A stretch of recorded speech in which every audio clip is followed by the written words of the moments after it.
Now, I have two questions, very quick one, to the point, precisely. Will it be allowed? Of course, sir. Amir sir, please, शुरू करें आप.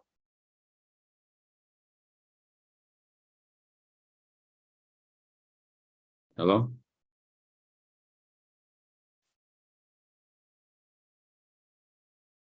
Hello?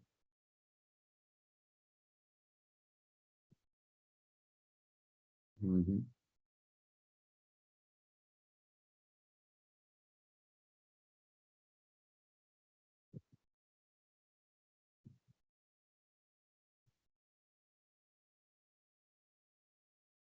Brother Sahil, can you hear me?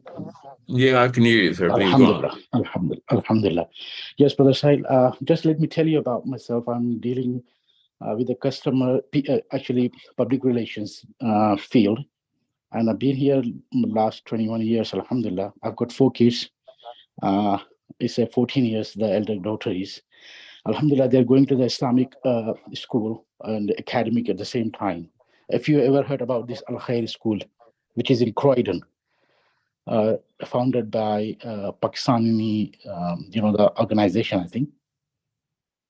If you ever heard, no, Brother Nazim, he's the founder of Al Khair school.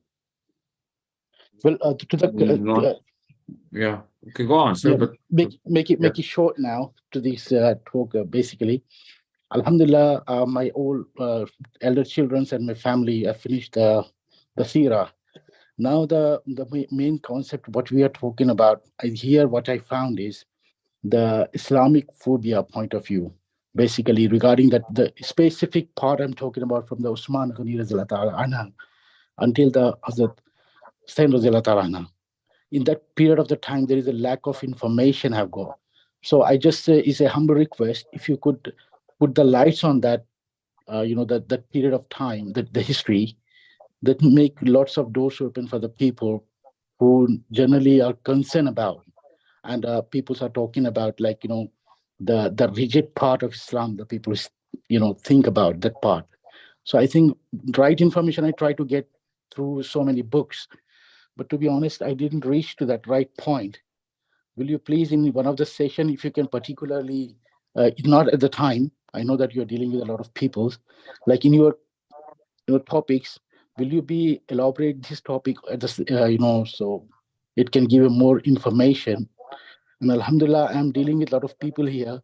I've got my small groups, the which is connected with the US, Canada, UK, and India. I'm origin from India, basically.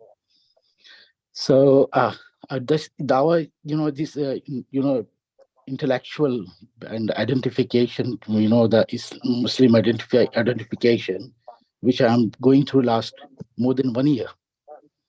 But you are really put the right torch on our path, and I've got a lot of the support and the courage from the way, the style you are carrying out. Mashallah, may Allah accept it.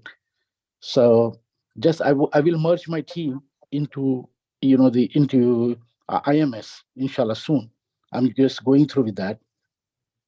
Almost in America, 250 people's where I'm dealing now at the moment, alhamdulillah. So the main concept what I have concern about at the moment is two things. The basic thing is bound. The history is lack of history is because I can't find the books and I can't find the right information, the justice information, to be honest, regarding that, from Usmani Ghani Razila Ta'ala anha till the Usman, sorry, Hussain Razila Ta'ala anha, Karbala. In that period of time, what exactly happening? Because most of the scholars and the books is mentioned is the political issues, and some of them say that no, that is the matter of the Khulfa, Yeah, Khalifa, and I got your yeah, question. yeah, yeah. Yeah. And you had two questions. So with the second question, let me just answer the first question first, so that I can get more people in.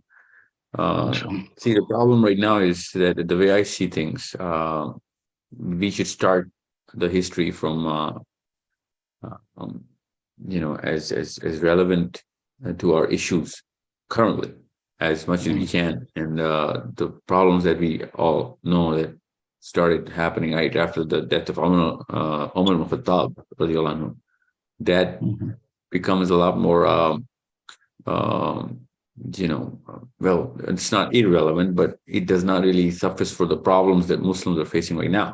The problems that Muslims are facing right now would be solved through Ali bin Abi Talib's intellect and wisdom, and Indeed. the way he looked at the world. His worldview is exactly what I want the current Muslim youth to shift to. However, there is a problem that Hussein al-Islam solved for all of us, and the way he actually showed courage, and the way he actually manifested the Mhm. reality of the truths of Islam. And that is something which I keep propagating. Whatever happened because of the problem that Muslims went through in the time of Uthman bin Affan radiallahu anhu, or after Ali bin Abi Talib, that to me is um, a secondary issue compared to the bigger problem Muslims are facing right now. Now, I know it's not a small matter, but it is a matter of history. It's not a matter of the present or the future. The present or the future is a problem of a totally different nature. None of these eras actually let that big problem come into the Muslim household, which we have let. Uh, I was just discussing with my wife a couple of hours ago about what kind of curriculum is being changed in the schools in Arabia. You know, Yeah. so we have a totally different kind of problems coming in, and I must tell you that I'm not saying that we should not know our history and we should not know the cause of whatever happened during that time. What I'm saying is this is not the right time, in my opinion. But I think this could be a distraction, if anything else.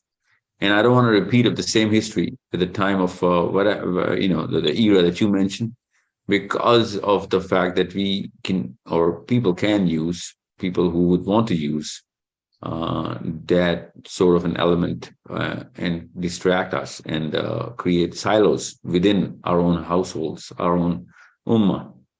And if these kind of silos can be broken down, I would rather not read history and combine all of these silos and merge all of the Muslims together, be it Shia or Sunni, or be it whatever sect that you guys are from or we are from, and not forget the history, but subside it for now, for the at least two generations, so that we can solve that problem later, and problem that our kids are going to face are to be solved right now. And I'm afraid our children are not going to be facing the problem of who was right or who was wrong at the time of the death of Umar bin Khattab, or the death of Osman bin Affan, or the death of Ali bin Abi Talib, or the death of Hussein al-Islam. It's because our kids are not even going to remember their names if we don't solve the bigger problem right now. Our kids, our kids are suffering from a problem where they are going to forget any of these names, let alone who is right or who's wrong. See, so they're made to forget the names of the prophets, and they made to forget the relationship between them and Allah Azza wa Jal. They don't even recognize the presence and the essence of Islam in their hearts and minds. They don't really care, and they won't care who was right within Islam, or vice versa. So I think this is why I keep evading this sort of discussion of that era. Okay, so but I'm not saying, again, please don't take me wrong. I'm not saying that we should not know our history. We should, so that we cannot repeat the same mistakes. But uh, the problem right now is to understand where the bigger evil is coming in, and how are we being devastated out of our own identity. Even though all of these eras which you were mentioning had big problems, but Muslim identity was not shaken. And we are struggling to recognize, a percentage of Islam in us. Those people, even though they were fighting within Islam, they knew what Islam is or was at that time. Okay, so that's why I kind of go a little, you know, uh, try and be a little more relevant to the problems that our kids are going to face in the future, near future. Okay. So Inshallah. this, Yeah. yeah, this is why I just, you'll see me talk less about the time right after Umar Khattab. I keep mentioning Umar Khattab so many times, but I don't really go into detail as to how he died and what happened right after. So let's just go to where was Amir from? England. Okay, let me just go to the other part of the world, Australia. Yes, sir. Assalamu Australia. alaikum, Sahil bhai. Alaikum salam wa rahmatullah. Uh, Sahil bhai, just two quick ones. Firstly, in IMS we discussed that we have to make references for all the work that we're putting in. But the questions that we got in task two, some of them were opinionated, that we had to put in our own input, that what we think are the causes. So, like, obviously, we want to make sure that our captain, they are putting in the right uh, things, and references are submitted properly. But what is the goal with the questions where opinions are coming from? Where, how do we refer to it? And a lot of things that I have noticed that we learn from is from, different lectures of scholars who are talking about those issues. Like atheism was the question at that time. A lot of references are coming from that. So the proper way of referencing those would be just referring from scholar A, B, C, or heard that in a video. And the other thing I wanted you to elaborate a little bit that I see as a problem is, the concept of sabr and tawakkul that we are lacking as a community as a whole. So if you could elaborate a little bit on that, like what uh, is the Quranic guidance or the psychology of sabr and tawakkul? That should be all. Thank you. Sabr and tawakkul. You kind of mixed up a lot of concepts here, but you started from atheism and then so No, maybe I no, didn't the get to hear atheism. you. Sorry, atheism was just that was a question regarding just the IMS part where we have to make references of all the input that we are putting in to our captain, that they summarized everything and submitted to the IMS core team that this is the input from our team. So how do we refer to something that is our own opinion? Is that okay to refer it to, like I heard a video of that scholar talking about this issue? And the sabr and tawakkul, that's something separately. That's not related to atheism. That's, I'm talking as a general guidance, that what if you could elaborate a little bit on that so everyone would benefit from it, like for myself as well. Like I'm working on it, how to be more patient and how to have more tawakkul on Allah subhanahu wa ta'ala. So psychologically, since you're the expert, what's your uh, a bit of guidance on that? No, keep talking. I want to understand where you. Okay. For sabr and tawakkul, I mean to say, like, your psychology tour for Australia, a lot of people are getting frustrated that, sorry, can you hear me? I just got a phone call in the middle.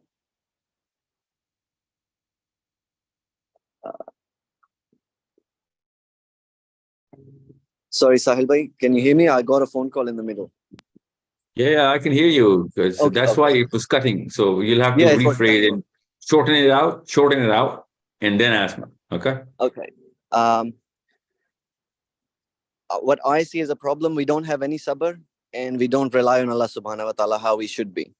So I just want you to elaborate on a bit, how should we work on ourselves to be more patient, and how to develop, how to have more tawakkul on Allah subhanahu wa ta'ala.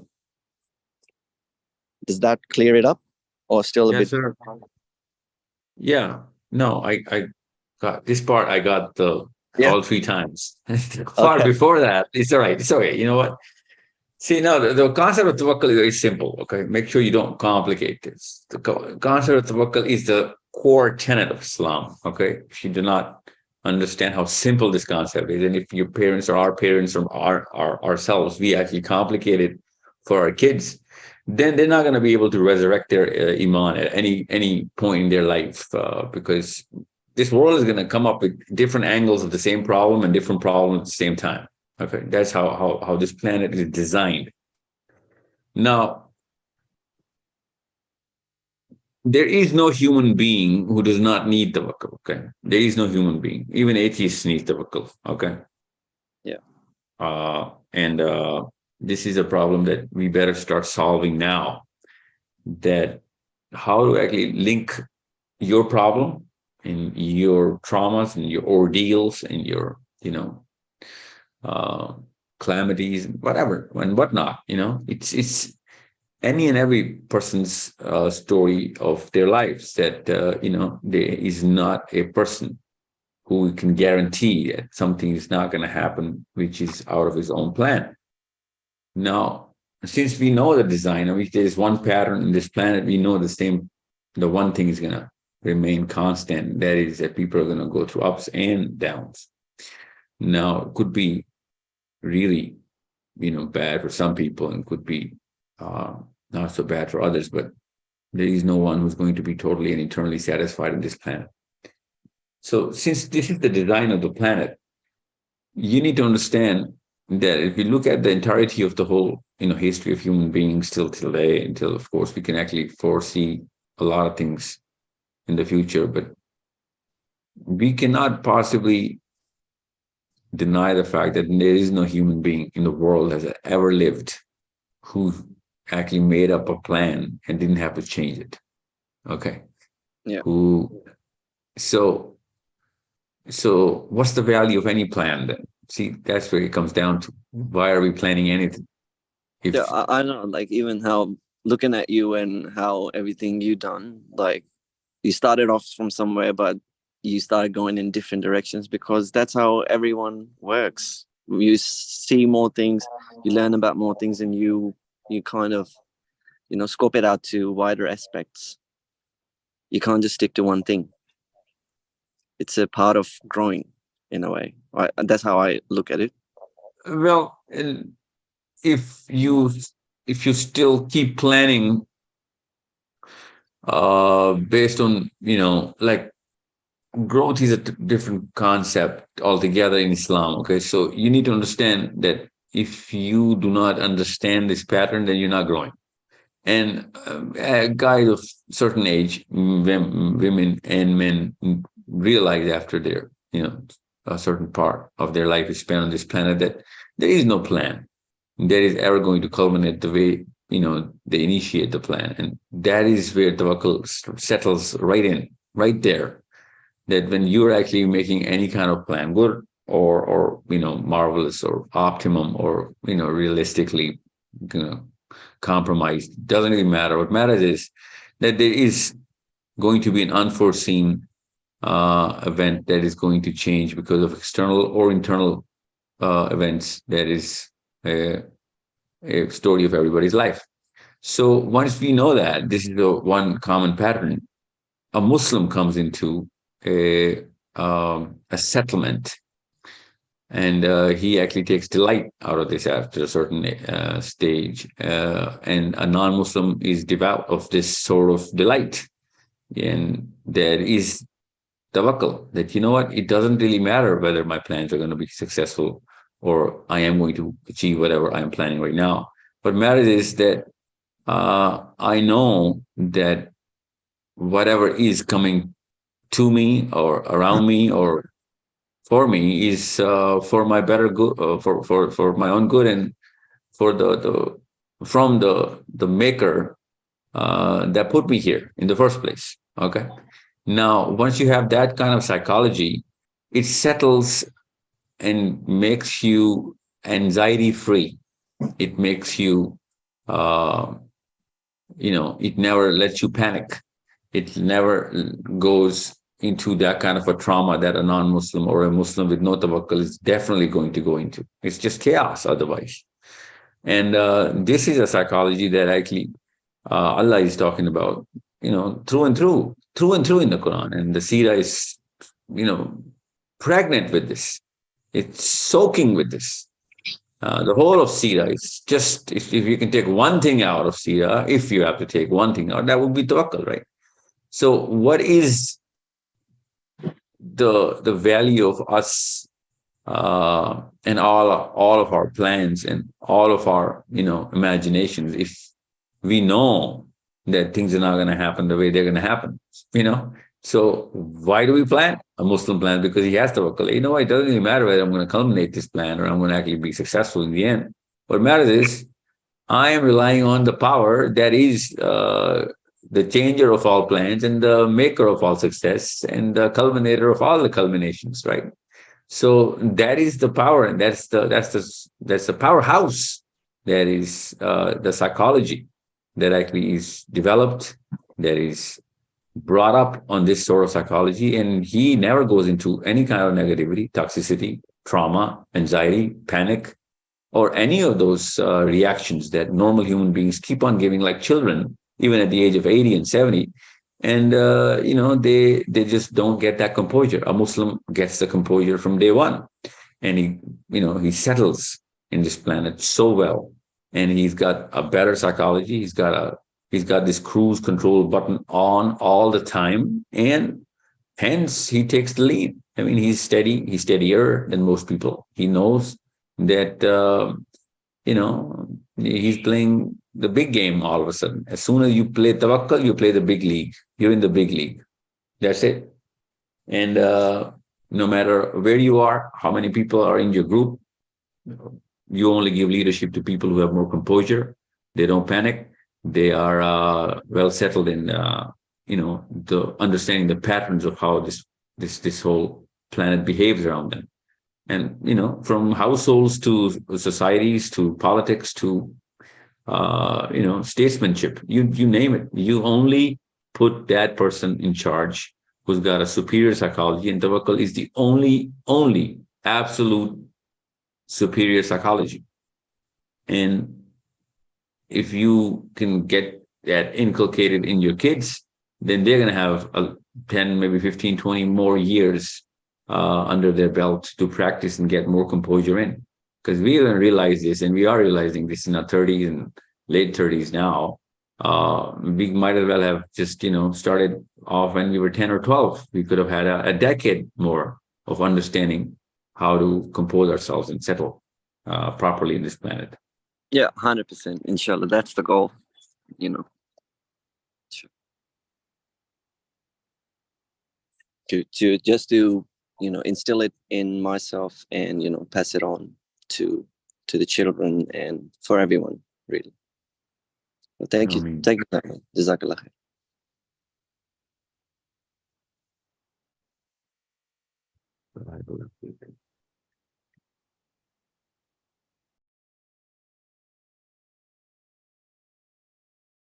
Can we just stay in Australia for just one more question?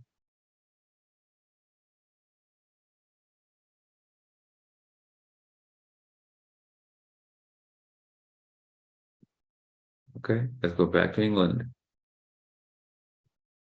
Northern Ireland.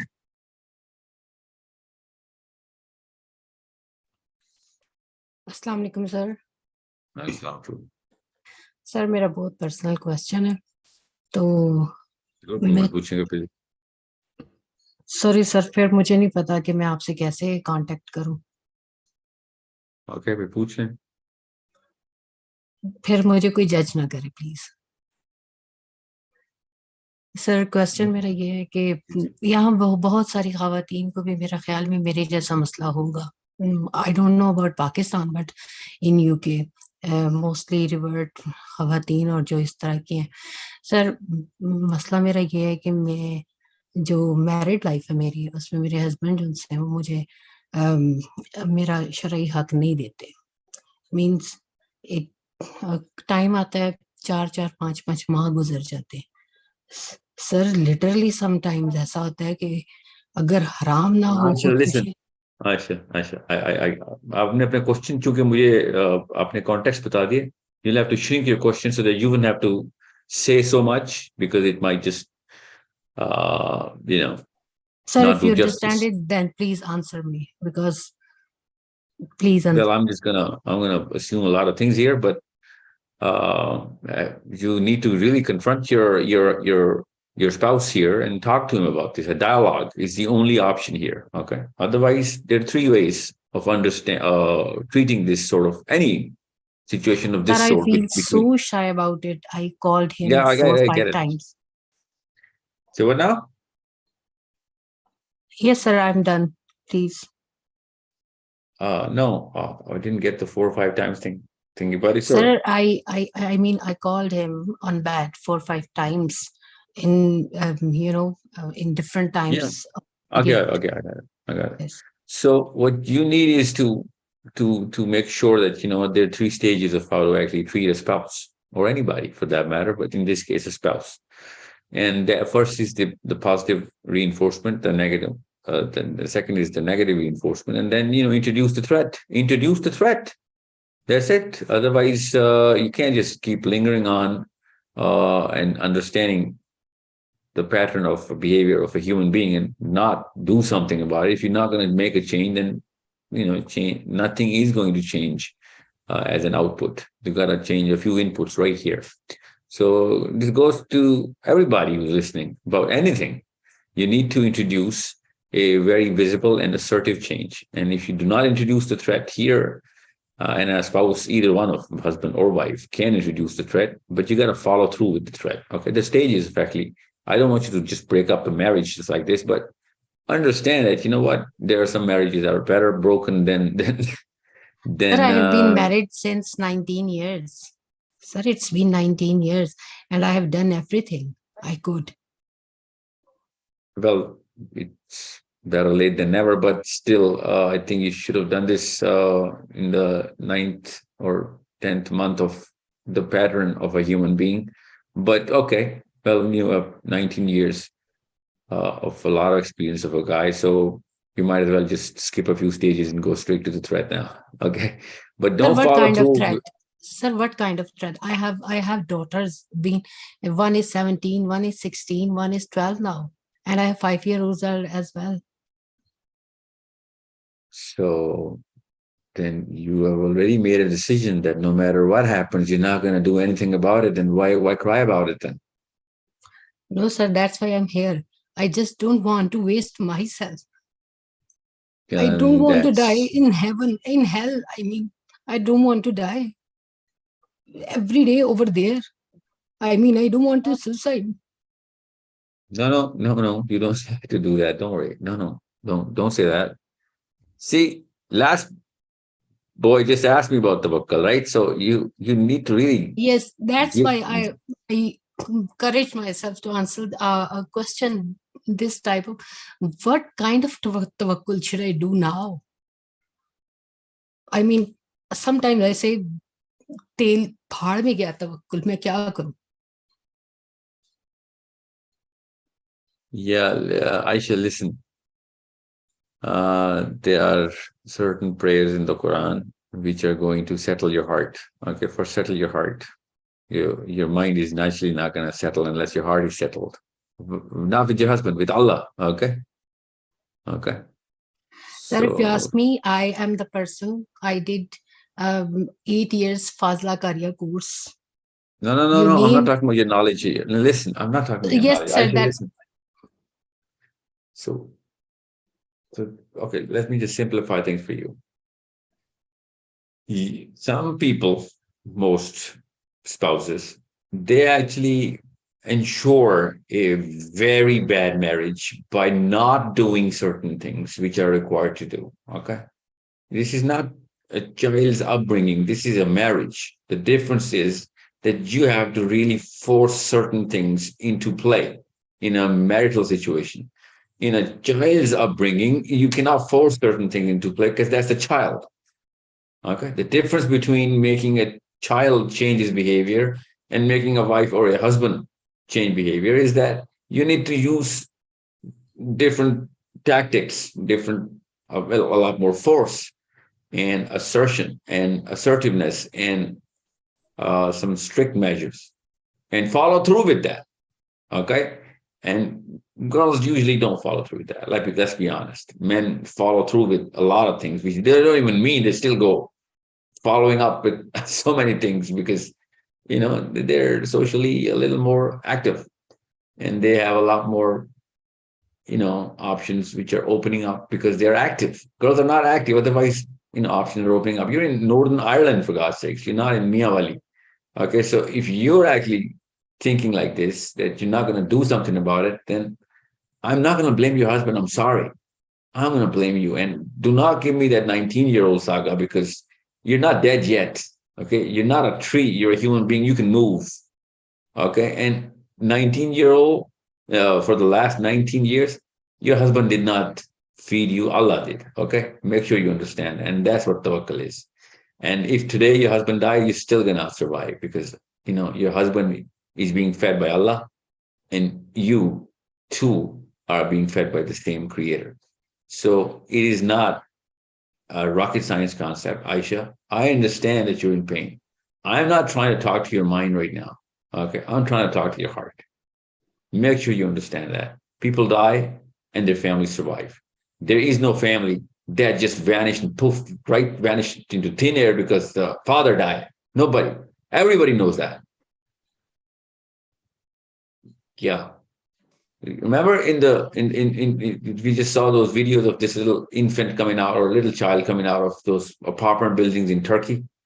But Allah wants to save, then Allah saves. And Allah does not want you to survive, then you would not have made it for the last 19 years in this marriage. But you are calling this wrath upon your own self if you're not actually taking the right steps. I'm sorry.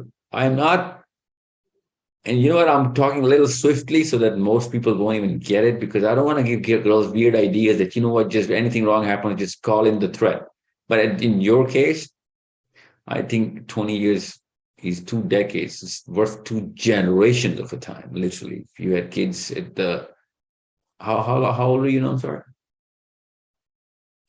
Sorry, sir. What's your age right now? Sir, 39. Yeah. So, you're supposed to take certain steps. You're not an old woman. So I think, it's high time you realize that it's not Allah who's going to come down and give you revelation anymore. A revelation is already here. You need to take that revelation and take it upstairs and, call for help, which is from Allah. Okay. And do something about it. Make sure you start to take some hard steps. And if he's really serious about this, he's going to have to come and get you. Otherwise, you're in a very hard place already. And if by the sound of your tone and your choice of words, I think you might want to make that call right now. Okay. Sir, you were talking about the threat. What kind of threat I start with? Separation. You start with separation. You do not start with a divorce. You start with separation, and then you see how it's going, and then you go with the next step. This is how it works. This is how a sensical adult would want to introduce some sort of threat. Okay, but every situation is different. You might just want to lessen the span of this separation. But unless you introduce a threat, you're not going to be able to confront him properly because he's going to take you for granted. He's going to write you as not so serious of an issue, because if you were that serious, you would not have lasted for 19 years with the same issue, right? So you might want to put a very hard step so that he can come to the table and you can talk some serious matter and serious steps. If you're not going to change the way you're actually confronting the issue, he's not going to change behaving the way he's behaving. It's very simple. You don't have to be a psychologist to know this, right? So I'm going to tell you something, okay? This is how a man's psychology works, okay? And it's a public session going live. So I'm just going to be a little careful, but men even women, but men generally are in more of a, they're very exposed to so many situations and people. And when we look at our wives back home, we take them for granted for sure. I mean, it's not, I mean, it is our fault, but I'll tell you something. Most of the time, wives are to be blamed because they actually say they don't really react against most of what we're doing because they don't really follow through with their words, and we think that they don't really mean it, and they're just gonna uh, you know get over it, and they're just gonna be the same person no matter what I do with her. And most girls do that, actually. I'm sorry. Most girls, whatever their excuses, because that is an excuse, because if they really felt the pain, they would have really, shook the tree. But they don't really shake the tree ever. They just roam around the tree. They yell at the tree. They they curse the tree. Actually, they go to other trees and talk bad about this tree. But they don't really shake the tree. And if you don't shake the tree, no fruit's going to fall. Okay. And sometimes I'm just talking about shaking the tree here, Aisha. Sometimes you really need to chop off the tree. I'm sorry. Okay. That's how it is. So if my wife is just roaming around the tree, me, in this case, me, and she's just, swearing at me, cursing me, and you know, just saying words, and I'm busy doing work all the time and do a lot of things which are around my work, which hurts my wife. And I always come back home and I got dinner on the table. I got a silent treatment kind of problem. I'll be like, it's all right. It's a 4-hour problem. Next morning I'm going to be at work, so it's all right. I'm going to have happy, smiling women there, or whoever is going to be greeting me. So I'm gonna just write it out till my wife feels better, because I'm gonna buy her a gift or whatever. This is how men play. I'm sorry. This is how women let us play them. I'm sorry. That's how it is. It's just generally a woman's own doing. If she had really stood her ground, we would have really changed our ways. But they don't. And Desi women, they they're the easiest to con. They're the easiest to settle. They're the easiest to they never follow through, and they're the easiest to blackmail. They're the easiest to manipulate. Do you know what I'm saying? They're too easy. I'm sorry, especially in England or Ireland, boys. They're. Why do you think English families are looking for Pakistani girls from Kent and you know, you know, uh, you know, areas where Yes, sir. Eastern I'm girls getting are it. going to be found. Yeah, because they know that Pakistan's ladki aayegi, she's not gonna yell loud enough for the neighbors to call the police. She's They not gonna can do mold. that. No. They're not gonna mold nothing. Make sure you understand. These girls are designed already to be subdued and literally be run over, bulldozed. I'm sorry. That's how. I mean, we love that about our women. Okay, because you know what, they just cry and wet their own pillows at best. They never go to courts. They never actually grab us, and they never give us the right spanking when we need it, because they think marriage is the ultimate purpose of life, and they already got this. And if they get a divorce, no man in their own whole family, father, brother, or whoever, they've already disowned her. So these men, they use that to their advantage. Okay. And their sisters are being used by some other men because they are the same men who are not going to own their sisters, right? So you need to understand that. So these blackmailers are roaming around free because of weak women and timid upbringing of our own girls. Okay. Okay. I'm not talking about all men here. I'm talking about the men whose wives are suffering. Okay. Make sure you understand that. Okay. Thank you, I sir. hope, Thank you very much. yeah, no problem. Yeah.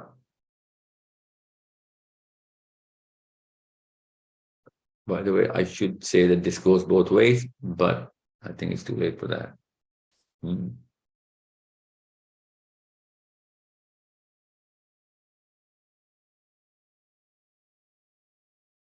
Wasim, assalamu alaikum.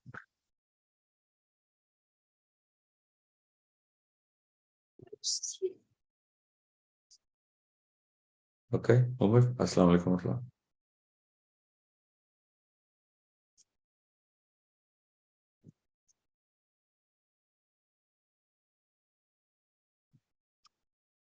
Marine.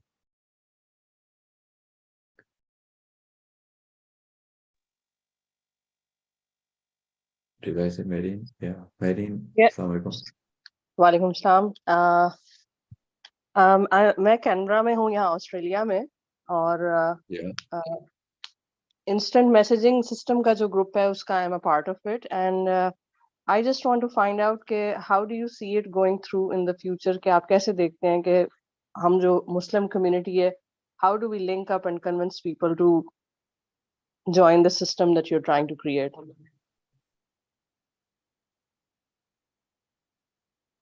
Okay, somehow Australia से आवाज cut रही है मुझे, दोबारा से question करें। Sir मेरा question ये है कि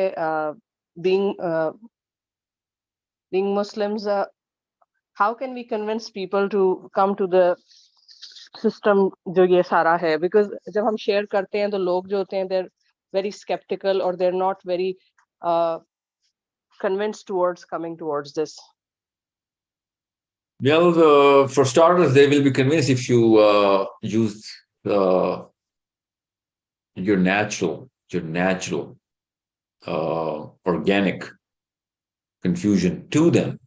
Don't just try and erase their confusions. Take your confusions to them as well. You just need to be very clear and crisp about your purpose. IMS, the Islamic messaging system, should be only one line clarity that, we want to ensure that the Quran is the finest technology that ever came in. Literally, these very words. And Right. if you do not see this as a book, the finest book of the finest technology of any and every field that human beings would require, not every field. Okay, most of the technology that we're using right now, it's not even required. It's a luxury. It's not a necessity. And even if it is a luxury, I don't really criticize it for being a luxury. It's not really, catering to the bigger problems that most human beings are suffering from.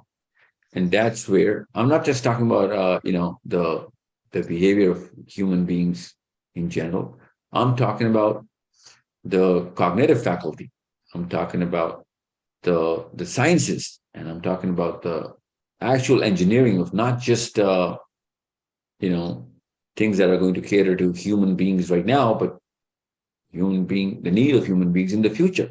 I'm talking about the universe here. I'm talking about civilizations which are going to conquer their stars, civilizations which are going to conquer their solar systems. And I'm talking about big things here, and I want you to understand how magnificent this concept is, because Quran is actually abundantly fertile for this sort of cognition, this sort of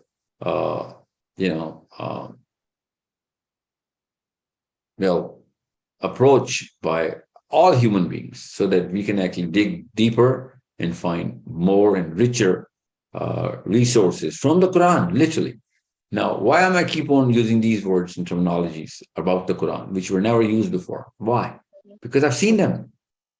I've seen them. I'm actually experiencing them right now. And unless we look at it from this lens, you're not going to see anything. But if you look at it from this lens, you're going to find so much that even though seeing them, I'm not still and never ever going to be qualified to get all of it. You know what I'm saying?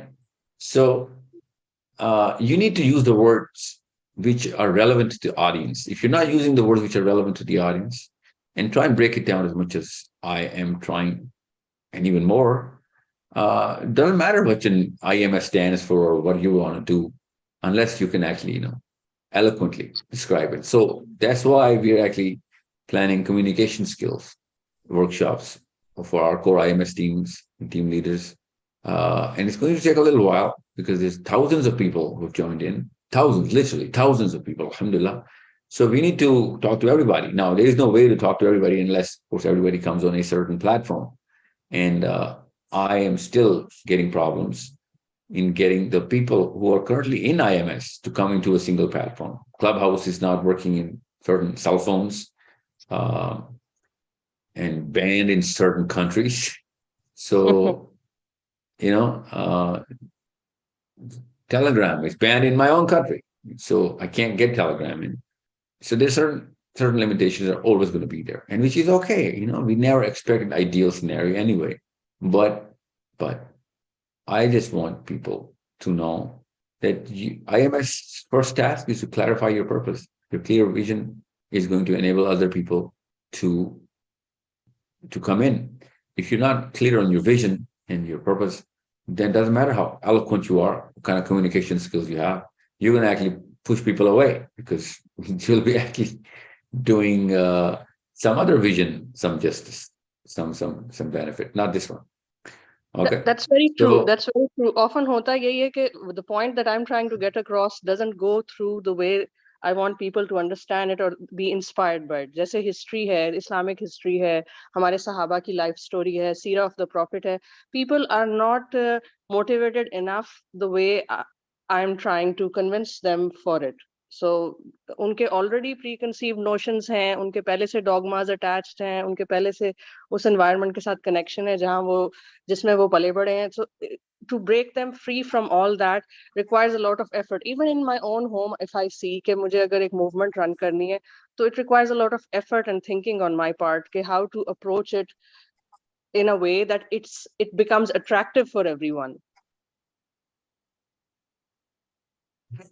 you connect the problems with the solutions. That's it. So unless you know the problems, you're not going to look for the solutions. And I don't expect anybody in IMS to be equipped with all the solutions. It's okay if you're not. Just become a channel, become a vessel.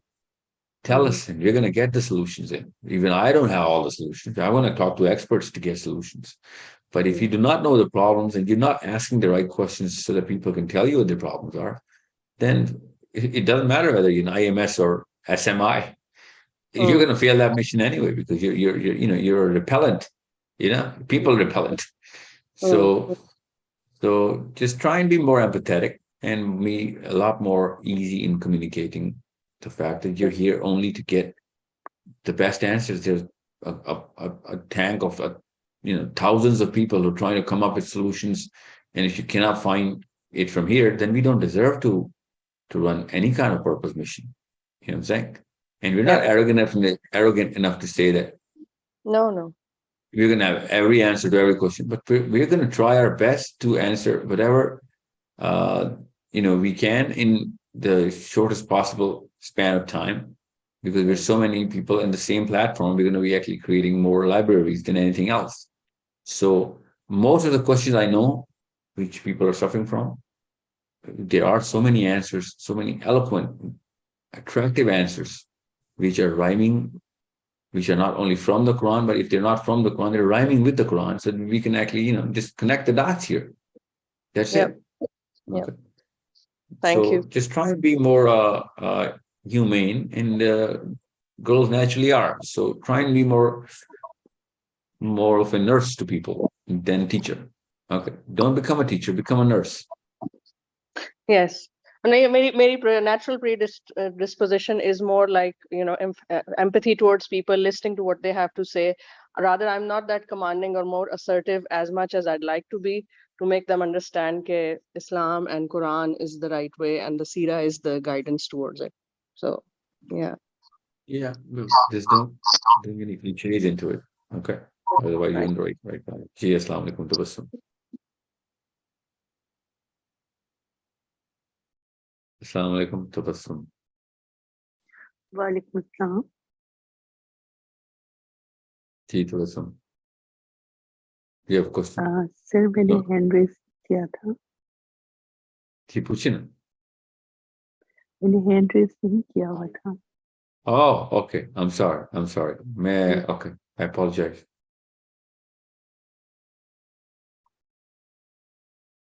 I'm just looking for countries. That's it. Let's just go to India.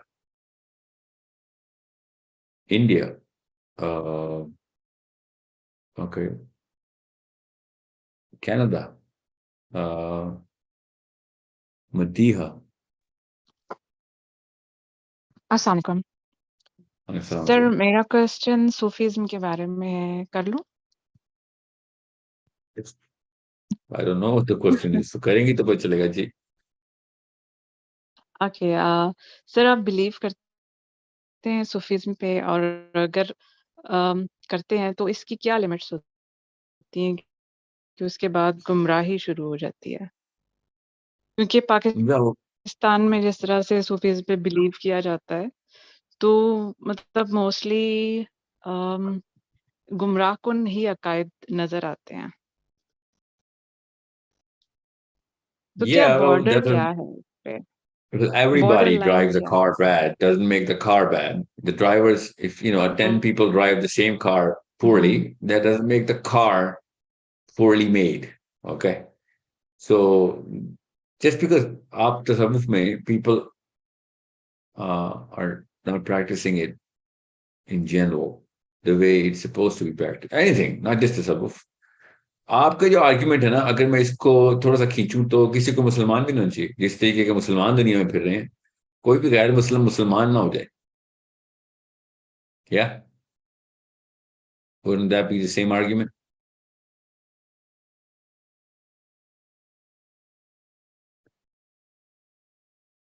थी मदिया? जी, नहीं मैं समझ नहीं सकी आपकी बात. जो हालात हैं मुसलमानों के अखलाकियात और ईमानियात के, और जो इनके करतूत हैं हम सबके, तो किसी गैर मुस्लिम को तो ये इस्लाम के बारे में भी बात कर सकता है कि हाँ, इस्लाम में ना जाना, ये देखो क्या ये लोग क्या कितने जाहिल हैं, इस्लाम गलत हो गया.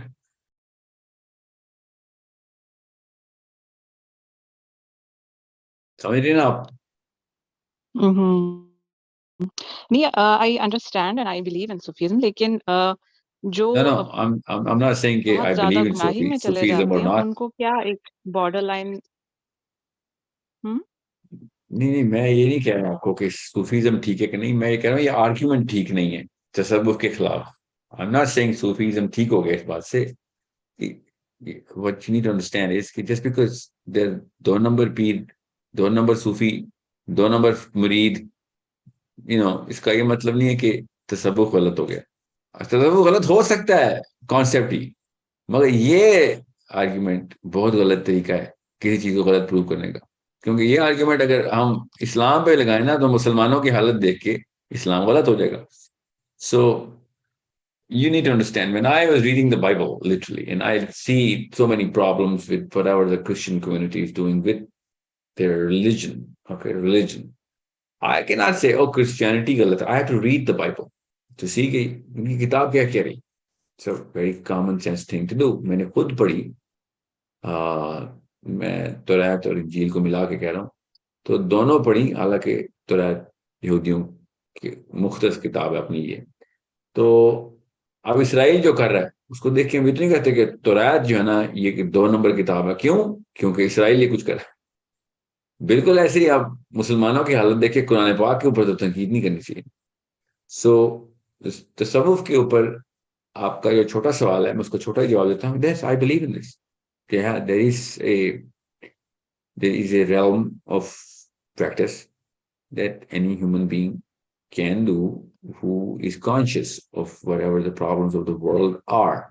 अगर आपको दुनिया की आपको वर्ल्ड व्यू क्लियर नहीं है तो तसव्वुफ में मत जाए बस. That's it. Okay, that's very. और इसमें जो लोग कशफ का दावा करते हैं, तो सर कशफ के बारे में आप क्या कहते हैं? जो कशफ कोई खुद करे वो उसको कशफ हो ही नहीं सकता. So that's रूल नंबर 1 तोड़ दिया उसने. ठीक है, so it's a problem.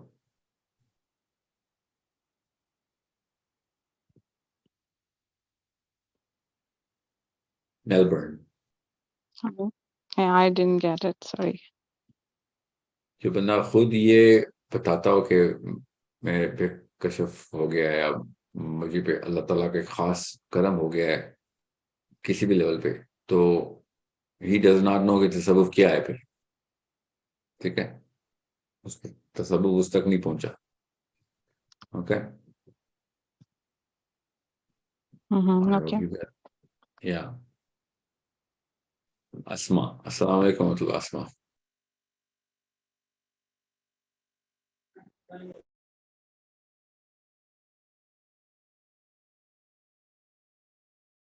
Asma. Okay.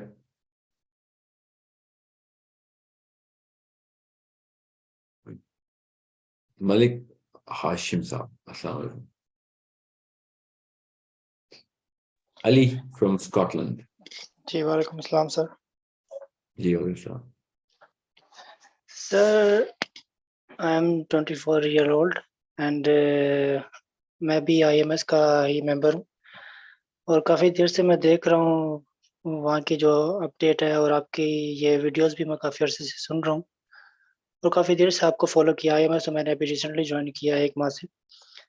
लेकिन मैं एक चीज़ देखता हूँ कि आपका जो मिशन लेके आप निकले हैं माशाल्लाह, ठीक है?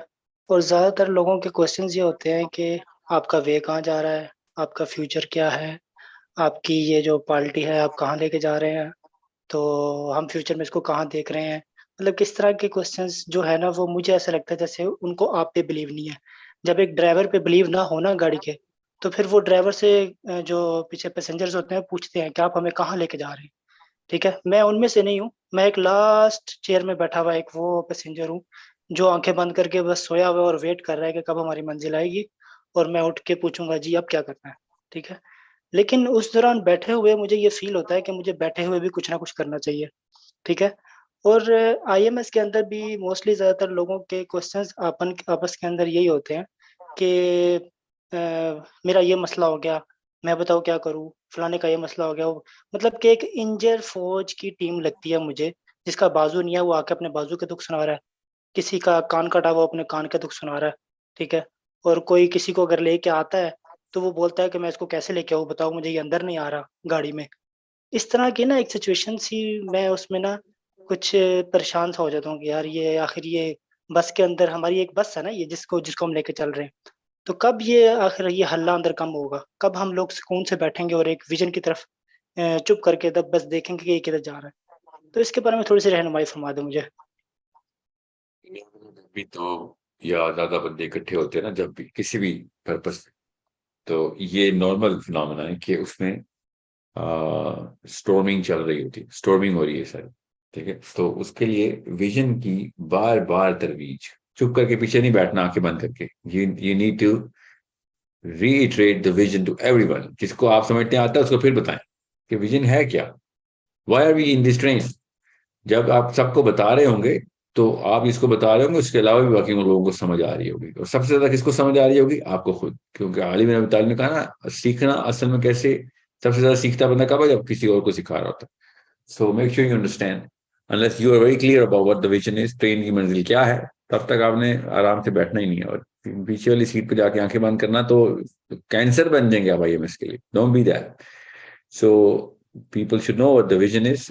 हर रोज दोहराई हो रही हो, दैट्स इट। पहले 2-3 महीने तो हमने सिर्फ विजन के बारे में बात करनी है, ताकि बाद में भी करनी है, मगर उसमें फिर चीजें ऐड करते रहेंगे तो कि जो आपकी स्किल को ऊपर लेके जाए। मगर विजन बताते हैं लोगों को, so that people be like okay करोगे कैसे ना, that's a good question to answer. जा किधर रहे हो? ये तो फिर उसको, वो तो गलत ट्रेन पे आ गए, उसको यही नहीं पता कि हम कहाँ जा रहे हैं। उसको तो पहले ट्रेन से बैठने से पहले जी। बताना है ना कि कहाँ जा रही है ट्रेन, ठीक है? तो vision, keep reiterating the vision. जब तक लोगों को विजन नहीं क्लियर, मैं आपको कैसे केस स्टडीज दूं? ऐसी ऐसी कंपनीज ने रोज अपनी कंपनी को, हजारों लोगों को रोज सीईओज ने विजन की ट्रेनिंग दी रोज, कि पहला साल है, नए नए लोग आ रहे हैं, कुछ पता नहीं है, कि एक अकेला बंदा भी न रह जाए रोज।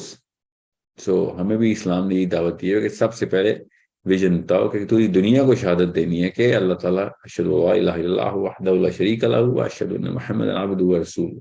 ये पूरी दुनिया को गवाही देने जाना है आपने, पूरी दुनिया को, रादर देन कि अपने आप को जी। सेटिस्फाई करके अपने ही घोंसले में बैठे रहे। सो कैसे वो गवाही देनी है? कॉम्पिटेंटली देनी है। उसके लिए क्या दिखाएंगे? प्रॉब्लम्स, प्रॉब्लम के साथ क्या करेंगे? सोल्यूशन कहाँ से आएगा? कुरान से। पर्सपेक्टिव क्या है? कुरान और दुनिया की प्रोग्रेस को, दुनिया की प्रोग्रेस को कुरान से निकाल के बताना है, ठीक है? So I have the run now, I am just going to cut this session short. It was a short session. We wanted to do an hour. We did a little more. Actually, a lot more, actually. But not a lot more, but okay. So inshallah, I'll be seeing you shortly. And make sure you understand.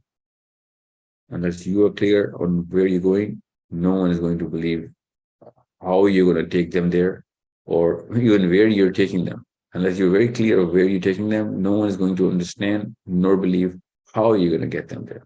Okay. Assalamu alaikum wa Walaikum rahmatullah assalam. wa barakatuh.